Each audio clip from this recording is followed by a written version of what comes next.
سوال ہے، نماز میں درود ابراہیمی کے بعد ہم لوگ تو بچپن ہی سے بس ایک ہی دعا پڑھ رہے ہیں، ربی جعلنی مقیم الصلاۃ ومن ذریتی، جبکہ صحیح بخاری اور صحیح مسلم میں ایک دوسری دعا کا حکم ہے جس میں 4 چیزوں کے خلاف اللہ تعالیٰ کی پناہ مانگی جاتی ہے۔ ہماری پرانی نمازوں کا کیا بنے گا؟ پہلی بات ہے کہ پرانی نمازوں میں تو اپنے باپوں کو روئے نہ جنہوں نے آپ کو ادھورا دین دیا ہے۔ آپ نے مرزا محمد علی کی ایک ویڈیو دیکھی ہے ابھی، اس میں اس نے اپنے اس خوب سے باطن کا اظہار کیا جو کہ ہمارے علماء کے بارے میں اور صوفیاء اور بزرگوں کے بارے میں ہے۔ پہلی بات یہ ہے ربی جعلنی مقیم الصلاۃ ومن ذریتی، یہ دعا اس کے بارے میں کیا موقف ہے یہ بعد میں ذکر کریں گے۔ پہلی بات تو اس کے جو سائل اور جو اس کی جہالت ہم دونوں پہ بات کریں گے۔ وہ کہہ رہا ہے بچپن سے ہم نے یہ دعا سیکھی ہے، اور شاید وہ یہ کہنے کا مطلب یہ ہے کہ یہ دعا، اس دعا کے علاوہ کوئی اور دعا ہمیں کسی نے سکھائی نہیں، تو ظاہر ہی اس کا اپنا قصور ہے، اس کی اپنی جہالت ہے جس کو وہ بیان کرنا چاہتا ہے، جبکہ میں آپ کے سامنے وہ دلائل دوں گا کہ یہ کہہ رہا ہے میں نے بچپن سے، اور پھر اس نے آگے سے جو تڑکا لگایا مرزا محمد علی نے کہ اپنے بابوں کو روئے کہ انہوں نے آپ کو ادھورا دین دیا، ناقص دین دیا۔ اب سنیے گا ذرا ہمارے بزرگوں نے کتنا ادھورا دین ان کو دیا تھا، اور یہ جو ساری زندگی جنہوں نے دین پر غور نہیں کیا، جنہوں نے دین پڑھا نہیں، علماء ان کو سمجھاتے رہے، یہ بات نہیں مانتے تھے، اور یہ اپنی عیاشیوں میں اور فلم دیکھنے میں لگے اور دنیاوی کاموں میں لگے رہے۔ آج ان کو اگر تھوڑا سا مت آنے شروع ہوئی تو انہوں نے مرزا محمد علی کو دیکھنا شروع کیا، تو اپنی مت کو جو تھوڑی بہت آئی تھی مزید خراب کر لیا، پہلے سے بھی کام بگاڑ لیا، کہ دین وہ سیکھ رہے ہیں جو دراصل اصل دین نہیں ہے، جو کہ جس کے اندر صرف اور صرف بزرگوں کے بارے میں لعن طعن ہے اور کچھ بھی نہیں ہے، جس کا مقصد صرف اور صرف بزرگوں کو لعن طعن کرنا اور باقی علماء کو نیچا کر کے اپنے آپ کو اونچا کرنا، یہ اس سے دین سیکھ رہے ہیں۔ اب سنیے گا، صاحب بہار شریعت مفتی امجد علی اعظمی رحمۃ اللہ، شاید اس بزرگ کی جتنی عمر ہے اس سے پہلے یہ کتاب لکھی گئی تھی، تو صاحب بہار شریعت نے اپنی بہار شریعت کے جلد اول میں، اور جلد اس اول ہے مکتبۃ المدینہ کی چھپی ہوئی، اس کا صفحہ نمبر 505 اور 504 ہے، آپ نے 4 سے 5 دعائیں لکھی ہیں۔ اللہم اغفر لی ولی والدی، ایک یہ دعا ہے۔ اس کے بعد آپ دیکھ رہے ہیں اللہم انی ظلمت نفسی ظلما کثیرا الی آخری، یہ دعا ہے۔ تیسری دعا آپ نے لکھی ہے اللہم انی اسألک من الخیر کلی، پھر آپ نے یہی دعا جو صحیح بخاری کی مرزا محمد علی کہہ رہا ہے اللہم انی اعوذ بک من عذاب القبر الی آخرہ، اور 5ہی دعا آپ نے لکھی ربنا آتنا فی الدنیا حسنہ وفی الآخرۃ حسنہ وقنا عذاب النار۔ یہ 5 دعائیں صاحب بہار شریعت نے بہار شریعت میں لکھی ہیں، اور شاید یہ جو بات کر رہا سوال کا سائل ہے اس کی پیدائش سے پہلے یہ کتاب لکھی گئی تھی، تو لہذا بچپن اس کا پتہ نہیں کن کاموں میں گزرا ہے ہمیں نہیں پتہ، لیکن یہ ہے کہ اس کے بچپن سے بھی پہلے ہمارے بزرگوں نے، ہمارے علماء نے، فقہا نے یہ 4 دعائیں، 5 سے 6 دعائیں جو حدیث سے ثابت اور قرآن سے ثابت ہیں، جس کی اصل ثابت ہے اس کو ذکر فرمایا۔ اب ذرا غور کرتے ہیں ہم کہ اس کی جو دوسری بات، ایک اس ادھورے دین والی بات یہاں ختم ہوئی کہ اس نے ادھورا سیکھا ہے، لکھا ہمارے بزرگوں نے پورا ہے، لیکن اس کے نقص سیکھنے میں نقص ہے، اس وجہ سے اس کو دین ادھورا لگا۔ بخاری و مسلم دونوں میں حدیث ہے، نبی علیہ السلام، اما عائشہ کہتی ہیں سلام اللہ علیہا، اور باقی کئی اصحاب سے حدیث ہے کہ نبی علیہ السلام ہمیں نماز کے تشہد میں 4 چیزوں کے اگینسٹ اللہ کی پناہ مانگنے کا حکم دیتے تھے۔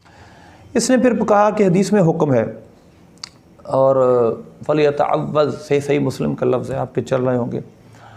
اسی طرح امام طاؤس کے متعلق یہ موقف قائم کیا کہ وہ کہتے تھے جس نے یہ دعا نہ پڑھی اس کی نماز نہیں ہے۔ مسلم میں ایک طریق کے اندر آتا ہے کہ طاؤس تابعی جو عبداللہ ابن عباس کے شاگرد تھے، بخاری مسلم کے حدیثوں کے راوی ہیں، وہ یہ کہتے تھے کہ جو شخص ان 4 چیزوں کے اگینسٹ تشہد میں اللہ کی پناہ نہیں مانگتا تو میرے نزدیک اسے نماز ہی دوبارہ پڑھنی چاہیے۔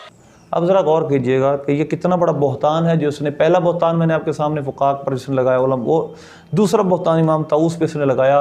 اگر اس شخص کو عربی نہیں پڑھنی آتی تو چاہیے کسی عربی دان سے عربی سیکھ لے۔ اب ذرا صحیح مسلم کی حدیث دیکھیں، صحیح مسلم میں یہ حدیث ہے کتاب الصلاۃ میں، اور یہی باب ہے جس میں دعا پڑھنے کی بات ہے، اور امام مسلم نے اس میں باب باندھا ہے کہ دعا نماز پہ پڑھنا تشہد اور سلام کے درمیان یہ مستحب ہے، باب آپ کے سامنے چل رہا ہوگا۔ اب بتاتے ہیں کہ طاؤس، مسلم بن حجاج کہتے ہیں بلغنی انا طاؤس، یعنی امام مسلم فرماتے ہیں کہ مجھ تک یہ بات پہنچی امام طاؤس نے قال لابنہ، اب دیکھیے ذرا عبارت پہ غور کریں، آپ نے اپنے بیٹے سے فرمایا ادعوت بہذا، ادعوت بہا فی صلاتی کا، کیا تم نے یہ دعا نماز میں مانگی، یعنی اللہم انی اعوذ بک من عذاب القبر واعوذ بک من فتنۃ المسیح الدجال وغیرہ آخر تک۔ انہوں نے کہا نہیں، فرمایا عید صلاتک، اپنی نماز دہرا لے. آگے لفظ چل رہے ہیں. امام طوس نے اس کو 3 یا 4 سے روایت کیا، لیکن یہ جو بات ہے امام ابو طوس جو نہیں پڑھتا تو اس کو کہا کرتے تھے، موقف تھا کہ نماز دہراؤ. یہ آپ نے اپنے بیٹے کے علاوہ کسی کو نہیں فرمایا، آپ کا موقف بھی نہیں ہے. بلکہ آپ دیکھیں اس کی شرح دیکھیں، امام نووی رحمۃ اللہ اس کی شرح میں کیا فرماتے ہیں. دیکھیں عبارت آپ کے سامنے ہے. ہمارا آپ نے جو یہ حکم دیا ھذا کلُّ یدل علی تاکید ھذا الدعاء والتعوذ والحث تشدید علیہ، کہ یہ اس پر ابھارا جا رہا ہے، اس دعا پر ابھارا جا رہا ہے. وگرنہ فرماتے ہیں کہ اس مراد تادیب تھی، ادب تھا، یعنی وہ اپنے بیٹے کو ادب سکھا رہے تھے، وہ اپنے بیٹے کو ادب سکھا رہے تھے. قطعاً ان کے نزدیک لا انہ یعتقد وجوبہ، اس کا مطلب یہ نہیں کہ وہ اس دعا کی وجوبیت کا اعتقاد رکھتے تھے، یہ دعا واجب نہیں بلکہ مستحب ہے. امام ابو طوس کا موقف کیا ہے انشاءاللہ میں آپ کو بعد میں عرض کروں گا. امام طوس کا موقف کیا یہی ہے؟ نہیں، اور بھی ہے جو مصنف ابن ابی شیبہ بیان کیا اس حوالے سے. ہم آگے چلتے ہیں. اور یہ جو اس کی جہالت ہے کہ شاید ایک دعا، اس نے یہ متعین کیا شاید ایک ہی دعا ہے، لوگوں کو بتانے کی کوشش کی ہے کہ جو کہ اس جگہ موجود ہے. 2 دعاؤں کے میں جو صحیح بخاری میں 2 دعائیں ہیں، اس نے خیانت کی ہے، دوسری دعا کو بیان ہی نہیں کیا. اب میں دوسری دعا بھی آپ کے سامنے بیان کرتا ہوں. پہلی بات تو یہ ہے کہ صحیح مسلم میں جو حکم ہے اذا فرغ احدکم من التشہد الاخر فلیتعوذ باللہ من 4، یہ فلیتعوذ کا لفظ آپ نے یاد رکھنا ہے. اور اس کے بعد ایک اور صیغہ امر آئے گا انشاءاللہ، میں اس کو ملا کر پھر دونوں کا حکم بیان کروں گا. ربی جعلنی کا حکم بھی وہاں سے ثابت کیسے ہوتا ہے، ربی جعلنی کا استحباب کیسے ثابت ہوتا ہے، انشاءاللہ اس کو بھی بیان کریں گے. ٹھیک ہے، پہلے صحیح بخاری کے حدیث نمبر 834 دیکھیں. حضرت ابوبکر صدیق رضی اللہ عنہ فرماتے ہیں میں نے نبی پاک صلی اللہ علیہ وسلم سے عرض کی علمنی دعاء ادعو به فی صلاتی، یا رسول اللہ مجھے دعا سکھائیے جس کو اپنی نماز میں مانگا کروں. آپ نے فرمایا قل اللہم انی ظلمت نفسی ظلما کثیرا ولا یغفر الذنوب الا انت، یعنی آخر تک وارحمنی انت انک انت الغفور الرحیم تک حضور نے یہ دعا سکھائی. اب مرزا محمد علی نے اپنی ویڈیو اس کے اندر اس دعا کا نام تک نہیں لیا، تو یا تو اس دعا سے جاہل ہے یا اس نے جان بوجھ کے اس کو چھپایا.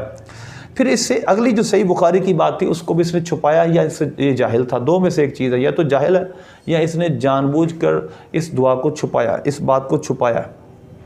دیکھیے حدیث نمبر 835 صحیح بخاری کی، اور باب دیکھیے باب ما یتخیر من الدعاء بعد التشہد. اختیار ہے کہ جو چاہے انسان تشہد کے بعد دعا مانگے. اب دیکھیے میں نے کہا تھا فلیتعوذ، حضور نے وہاں پر بھی حکم دیا اور یہاں پر بھی ایک حکم موجود ہے. ہم دونوں کو ملا کر ایک تیسری بات نکالیں گے کہ نبی پاک صلی اللہ علیہ وسلم نے فرمایا جب تشہد پڑھ چکو ثم یتخیر من الدعاء اعجبہ الیہ فیدعو، پھر اختیار کرے جو دعا نمازی کو اچھی لگے اور اس کو مانگے. جو دعا نمازی کو اچھی لگے وہ دعا وہ مانگے. جب نبی پاک صلی اللہ علیہ وسلم نے یہاں پر بھی امر ثم یتخیر، پھر وہ اختیار کرے جو چاہے دعا، یعنی مطلب یہ ہے کہ جو چاہے دعا وہ اختیار کر سکتا ہے اور وہ دعا مانگ سکتا ہے، اس میں کوئی حرج کی بات نہیں ہے.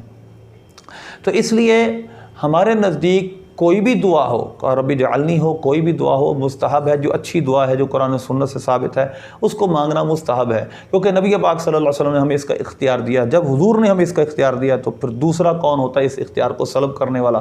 کوئی دوسرا کیسے کہہ سکتا ہے رب جعلنی؟ مانگنا درست نہیں ہے. جب حضور پاک نے ہمیں اختیار دے دیا، ہم 4 سے چیزوں سے پناہ مانگ لیں، دعا مانگ لیں، رب انی ظلمت نفسی یہ دعا مانگ لیں، کوئی بھی دعا مانگ لیں ہمارے لیے جائز ہے. لیکن اس کے بعد امام ابو طوس کے کچھ میں آپ کو باتیں بتانا چاہتا ہوں. امام طوس کے حوالے سے اس نے ایک بات کہی کہ ان کا موقف ہے، جبکہ آپ مصنف ابن ابی شیبہ میں دیکھیں امام طوس کا موقف کیا لکھا ہے. آپ کے بارے میں یہ ہے کہ آپ نے فرمایا قرآن کی دعا فرض نمازوں میں مانگی جائے، یہ بھی آپ کا موقف ہے. امام شعبی کا موقف ہے، عبداللہ بن مسعود رضی اللہ عنہ کا موقف ہے، اور بہت سارے جو کہ آپ کی اسکرین پر چل رہا ہے. مصنف ابن ابی شیبہ میں یہ کہتے ہیں، وہ یہ بزرگ سارے کہتے تھے کہ نماز میں قرآن سے ثابت شدہ کوئی دعا بھی مانگی جا سکتی ہے. یہاں سے عبداللہ بن مسعود رضی اللہ عنہ کی حدیث بھی آپ کے سامنے ہے. آپ ربنا آتنا فی الدنیا یہ دعا بھی مانگتے تھے، اس کے پیچھے آگے کچھ الفاظ ملا کر. یہ بھی مصنف ابن ابی شیبہ میں امام بخاری کے استاذ نے لکھا ہے. تو لہذا یا تو ان تمام باتوں سے یہ جاہل ہے یا یہ تمام باتیں جان بوجھ کر لوگوں سے چھپا رہا ہے. ان 2 کے سوا تیسری بات نہیں ہے. اللہ ہمیں ایسے شر پسندوں سے محفوظ کرے. جو دعا چاہیں نماز میں مانگی جا سکتی ہے. خیر رب جعلنی یہ بھی جامع معنی دعا ہے. ہمارے فقہ نے اس کو بھی مستحب لکھا، اور مستحب لکھنے کی وجہ صرف یہ ہے کہ جو چاہے دعا حضور نے ہمیں اختیار دیا مانگی جا سکتی ہے. اللہم انی اعوذ بک من عذاب القبر یہ بھی مانگی جا سکتی ہے. بالکل یہ بھی اس بہت ثواب ہے، بہت فضیلت والی دعا ہے. اور بھی جتنی دعائیں ہیں مانگی جا سکتی ہیں۔ آخر میں جو ایک میں نے کہا دونوں سیغوں کو ہم ملائیں گے، فلیتعوذ جو صحیح مسلم میں ہے کہ اس کو چاہیے 4 چیزوں سے وہ پناہ مانگے، یہ بھی فعل امر ہے، صیغہ واحد مذکر غائب ہے۔ اسی طرح ثم لیتخیر، یہ پھر صحیح بخاری کے جس نمبر 835 میں بھی حضور نے فرمایا پھر اس کو اختیار ہے، چاہیے وہ دعا اختیار کرے جو اسے اچھی لگے۔ تو دونوں امر ہیں، دونوں حکم ہیں، ایک جگہ فلیتعوذ ہے، ایک جگہ ثم لیتخیر۔ تو پتہ چلا کہ یہ امر اختیار کر لیں کہ آپ ان 4 چیزوں سے پناہ مانگ لیں نماز میں، یا پھر وہ دعا پڑھ لیں صحیح بخاری، صحیح مسلم، صحیح وغیرہ بہت سارے کتب میں ہے۔ اور یہ جو صحیح بخاری میں ہے 835 نمبر، آپ نے فرمایا جو چاہے دعا کرے جو اچھی لگے۔ تو ربی جعلنی نہیں کسی کو اچھی لگتی، یہ بھی مانگی جا سکتی ہے۔ تو لہذا یہ کوئی دین میں نقص نہیں ہے، اور دین کوئی ہم نے ادھورا نہیں چھوڑا۔ اللہ سے دعا عمل کی۔